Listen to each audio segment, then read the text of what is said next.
দুই সাগরে দুই ঘূর্ণিঝড় কিন্তু তৈরি হচ্ছে। আরব সাগরে তৈরি হচ্ছে ঘূর্ণিঝড় শক্তি এবং বঙ্গোপসাগরে কিন্তু তৈরি হচ্ছে ঘূর্ণিঝড় মন্থা। কোন ঘূর্ণিঝড়ের গতিবেগ কত হতে পারে এবং কোন ঘূর্ণিঝড়টি কোথায় আঘাত হানতে পারে, বঙ্গোপসাগরে তৈরি হওয়া ঘূর্ণিঝড় মন্থা এটি কোথায় আঘাত হানতে পারে, সবটাই বলবো এই ভিডিওর মধ্যে। নমস্কার বন্ধুরা, আমাদের চ্যানেলে আপনাদেরকে অনেক অনেক স্বাগত। এখন আমরা এই ভিডিওর মধ্যে খুবই গুরুত্বপূর্ণ একটি আবহাওয়ার খবরকে নিয়ে কিন্তু ডিসকাস করব। অবশ্যই ঘূর্ণিঝড় মন্থা এবং ঘূর্ণিঝড় শক্তি সংক্রান্ত কিন্তু অনেকগুলো আপডেট থাকবে এবং আপনারা নতুন হলে অবশ্যই কিন্তু আমাদের চ্যানেলটিকে সাবস্ক্রাইব করে সঙ্গে থাকবেন এবং পাশে থাকা বেল আইকনটি অবশ্যই বাজিয়ে দেবেন।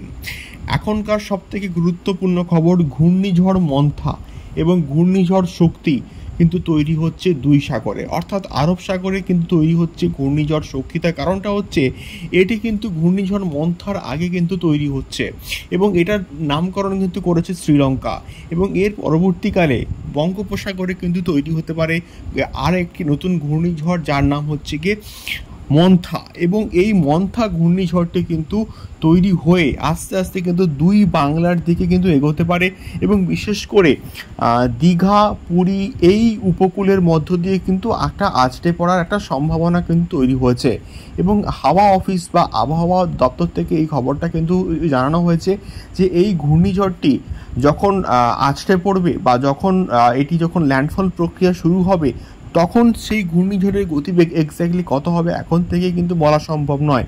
তবে একটি লো প্রেশার জোন কিন্তু তৈরি হয়েছে এবং যার প্রভাবে কিন্তু এই ঘূর্ণিঝড় কিন্তু তৈরি হওয়ার একটা সম্ভাবনা কিন্তু তৈরি হচ্ছে।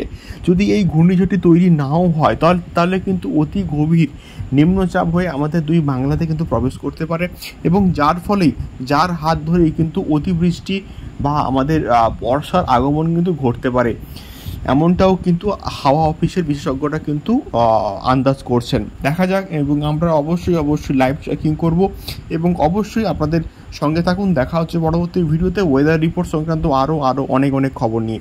নমস্কার, ধন্যবাদ।